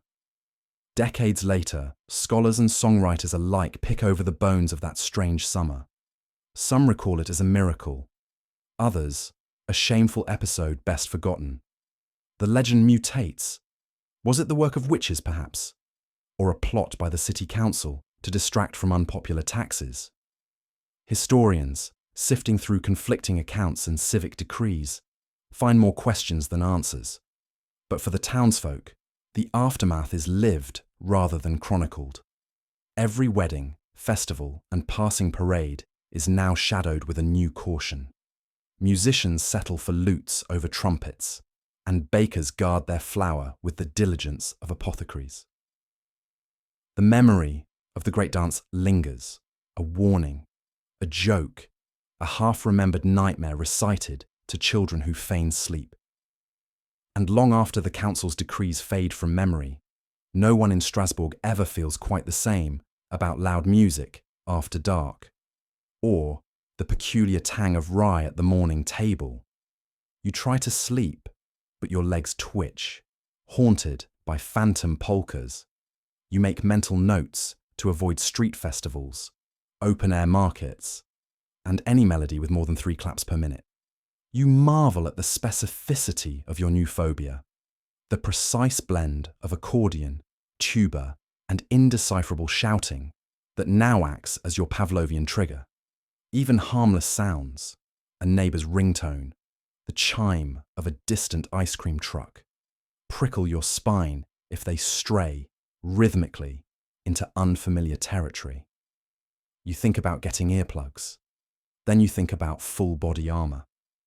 In the dark, the border between memory and imagination blurs, your mind replaying not just what happened, but every possible permutation of it. What if you had left the market 10 minutes earlier? What if you tuned out that old man in the feathered hat and his earnest, insistent, one more dance? The poker dream never changes, just the location. Last night, a laundromat. The night before, a dentist's waiting room. The soundtrack never wavers. A ceaseless, syncopated loop played by an ensemble wearing hauntingly crisp lederhosen. You wake up tangled in sheets, sheet music spilled everywhere in your mind.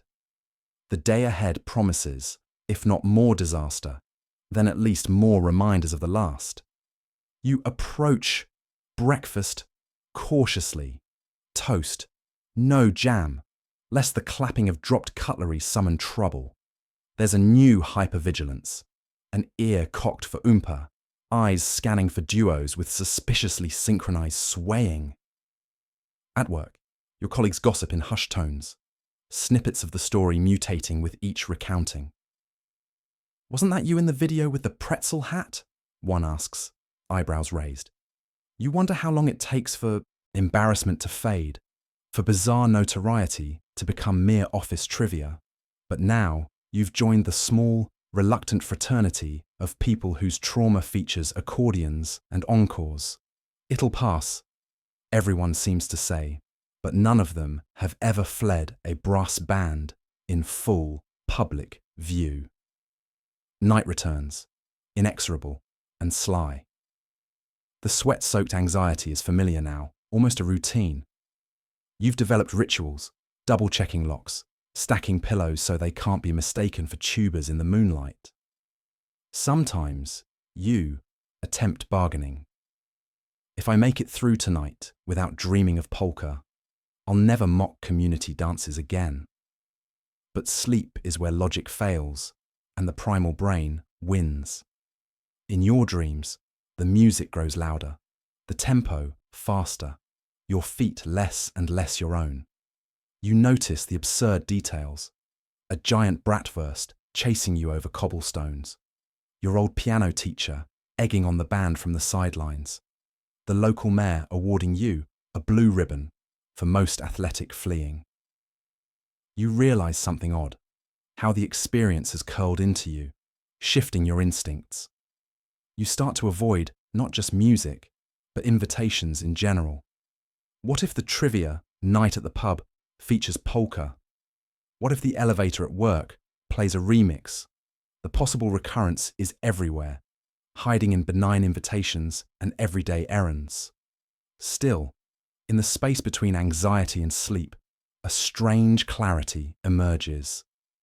Yes, you fear it will happen again. But within that fear is a grudging respect for the randomness of embarrassment, for the world's infinite supply of polka bands, for your own body's stubborn rhythm. Maybe, someday, you'll laugh at it. For now, you just want to sleep undisturbed, legs still and music free, and dream of silence, at least until the next festival season. Let me know if you need further tweaks or specific narrative devices included. Before long, the town's storytellers have turned the event into legend. In a decade, you'll swear you danced for 40 days straight and that at least 3 people levitated. Embellishment is the only coping mechanism left. The line between memory and myth dissolves faster than sweat in midsummer Strasbourg. As nights stretch on in pub corners, the stories get a little taller, a little stranger. No one wants to recount the confusion, the sore feet, the stench. So, instead, tales sparkle with miraculous feats and sinister undertones. Nobody just danced. They danced because a sorceress cast a spell, or because Satan played his fiddle somewhere beneath the cobblestones. The mundane horror of chaos is, for once, too bleak to bear. But a story, that can be spun, embroidered, enjoyed. Soon, neighbours outdo each other with details. My uncle Gunther's hair turned white overnight from the music. I saw Frau Blumenthal pirouette so fast she made the street lanterns flicker. People who merely watched from their windows are recast as frontline witnesses to the supernatural. I was, and right there when the first dancer collapsed. She floated back up, like a feather on the breeze. In the retelling, the broken bodies are not victims of exhaustion or malnutrition, but mysterious forces, divine or diabolical. Children beg their elders for bedtime stories about the wild summer. Parents comply. Once, the clerics summoned rain by chanting over the square. Water poured down, turning cobblestones slick. But the dancers just kept going. The devil himself couldn't stop them. Nightmares become fairy tales, with just enough real fear to leave goosebumps. Chroniclers arrive, notepads ready, eager for the juiciest version. A bored monk will explain, deadpan, "Oh yes, dozens danced without rest for weeks." When prodded further, he shrugs. Some say it started with laughter, others with rage. Either way, it ended in miracle. The scribe nods, writes it down, and a century later, some distant poet credits the event as evidence of divine wrath, or worse, mass hysteria. Within months, travelling merchants swap stories about the plague on their routes. Each retelling twists the facts. The numbers grow. The deaths become more spectacular. Somewhere along the Rhine, a tavern singer will claim, "I lost a cousin to the dance." You could hear the music even under moonless skies. The story mutates as it moves, blurring the distinction between plague and performance, tragedy and entertainment. Strasbourg's own chroniclers, ever eager to place their town on the map, write with flourish. Surely, they say, these events surpass what the ancient Greeks suffered. We are cursed or blessed to live in extraordinary times. For some, exaggeration is self-protection, a way to craft a narrative that feels less arbitrary. If everything happened for a supernatural reason, then perhaps there's meaning hidden within the chaos. If not, they're just helpless in the face of cruel biology. Inevitably, local artists seize the legend for their work. Church murals depict rows of dancers in gruesome detail, halos or horns discreetly added according to patron preference. Soon, pilgrims visit the square, hoping to glimpse a ghostly dancer or pick up a stone, blessed by contact with unearthly feet. Enterprising townsfolk profit. This mug was used by a survivor. That bench is haunted by the memory of the woman who twirled herself into the afterlife. Each object, however ordinary, acquires a legend-sized price tag. Over generations, the true scale of the dancing plague is lost beneath layers of embellishment. The pain is transmuted, painfully, beautifully, into something bearable, even magical. Embellishment becomes both shield and invitation, a chance to belong to the collective memory, to turn a nightmare into a communal tale, told and retold as proof that at least for a season, wonder and terror came dancing through the streets. Below the surface, the real lessons about hunger, anxiety, and the power of mass suggestion remain. But legends are easier to carry than truths, so every retelling adds another flourish, a longer marathon, a levitating neighbour, a fiddler silhouetted by firelight. This, finally, is how a town copes, by dancing ever further from the facts, until myth and memory are inseparable. And everyone, even skeptics, can't help but believe. Just a little. Looking back, you marvel at how humanity sometimes just needs to dance things out, whether it's demonic possession, collective hysteria, or just plain boredom. If only they'd invented Zumba. Through the foggy rearview mirror of history, it's tempting to shake our heads at our ancestors' antics. En masse boogieing in the streets, thrashing until they're dropped, while dignified officials looked on in utter bewilderment. You might tell yourself, well, thank goodness we're so much smarter now. Except, you're probably thinking that while rage scrolling on your phone or panic baking banana bread at 2 a.m. during the world's latest unprecedented event, if the past teaches us anything, it's that time may pass, trends may change, but the drive to let loose and lose control for a moment never really goes out of style. Take the case of the so-called dancing plagues. Medieval towns witnessing dozens, or even hundreds, spinning madly, feet bleeding, but spirits, sometimes, strangely light. Were they possessed, sick, or simply crushed beneath the weight of anxiety and monotony? Back then, the official response might involve a quick blessing from the local priest, a dose of holy water, and a firm wag of the finger.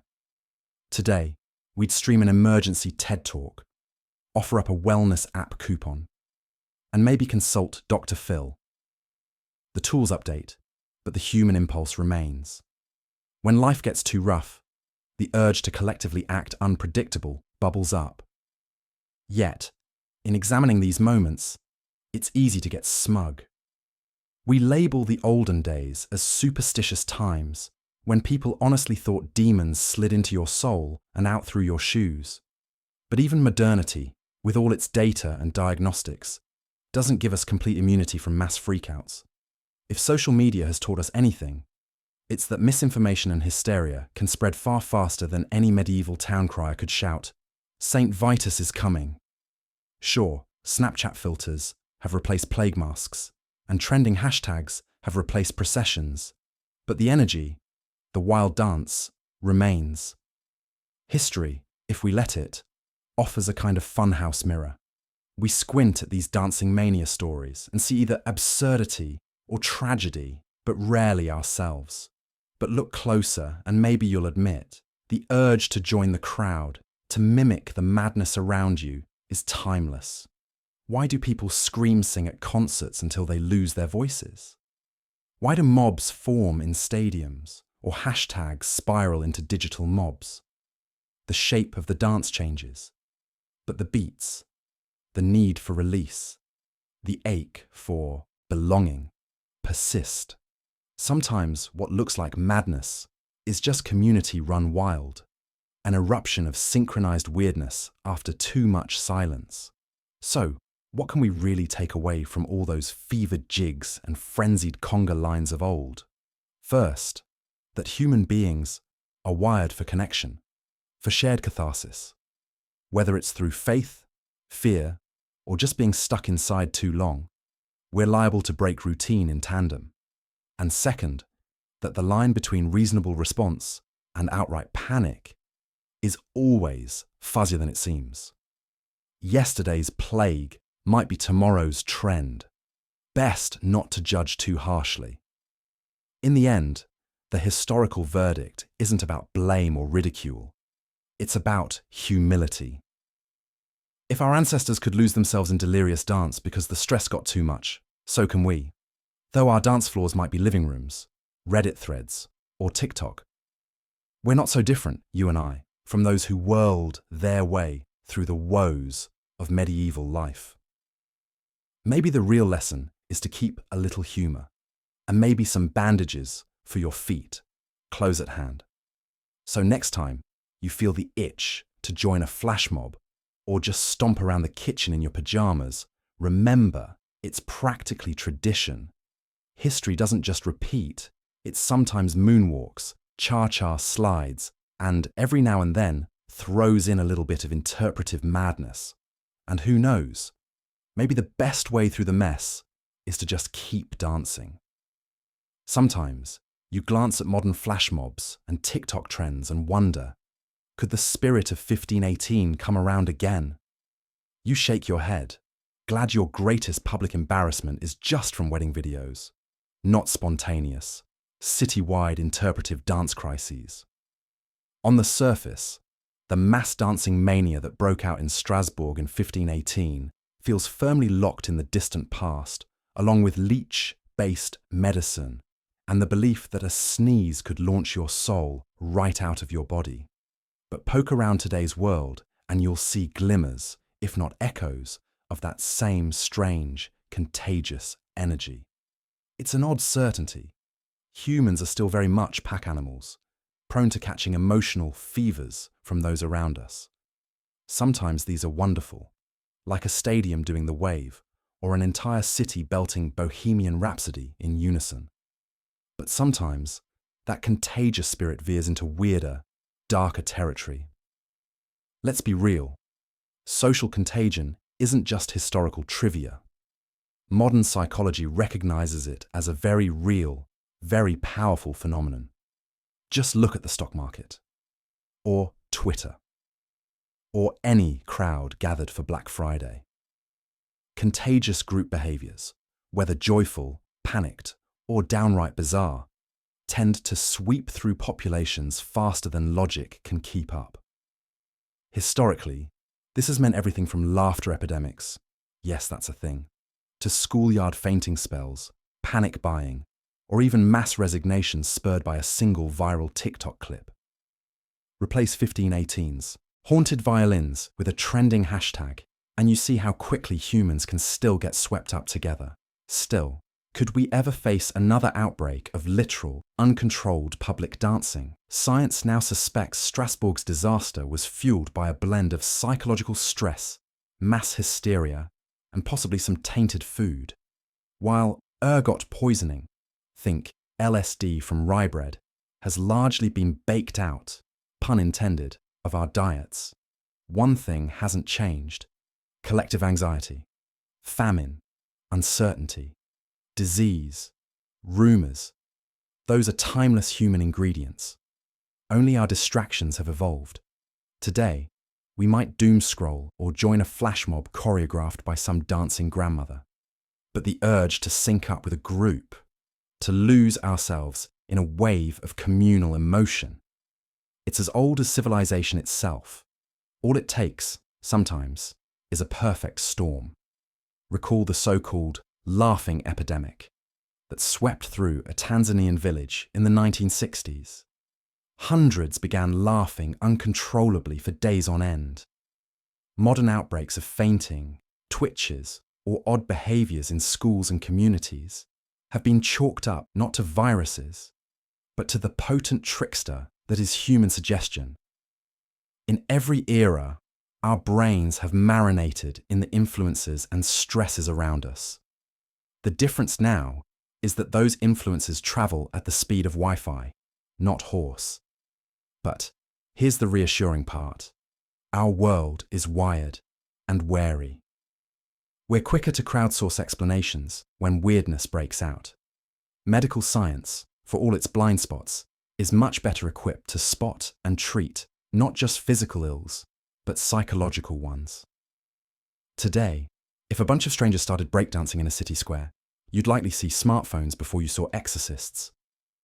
That said, the potential for mass hysteria, or its more upbeat cousin, mass joy, remains. Somewhere between flash mobs and FOMO lies a truth about human nature. We are still creatures built for rhythm, for echoing each other's fears and joys, for bonding through action, even if that action is doing the same TikTok dance, poorly, in our living rooms. The spirit of 1518 might not return as a frenzied waltz of doom, but its legacy endures every time a viral sensation sweeps us up without asking. So next time you scroll past a crowd moving together, whether in protest, panic, or attempting the impossible shuffle challenge, remember Strasbourg's wild summer of 1518.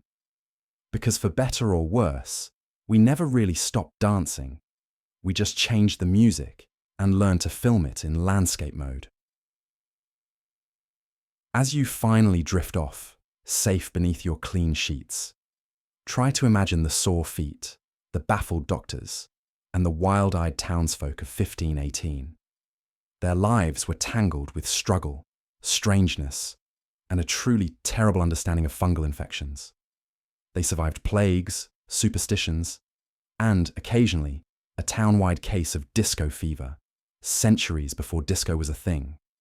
So tonight, as you wiggle your toes and stretch out with the luxury of silence, send a quiet thanks to your resilient, perplexed ancestors, who danced through disasters so you could sleep through history's wildest stories. Because history, in all its bizarre glory, proves just how creative, stubborn, and accidentally hilarious people can be, even on their worst days. Sleep tight, and may you always wake up in an era with indoor plumbing, painkillers, and no mandatory poker lines.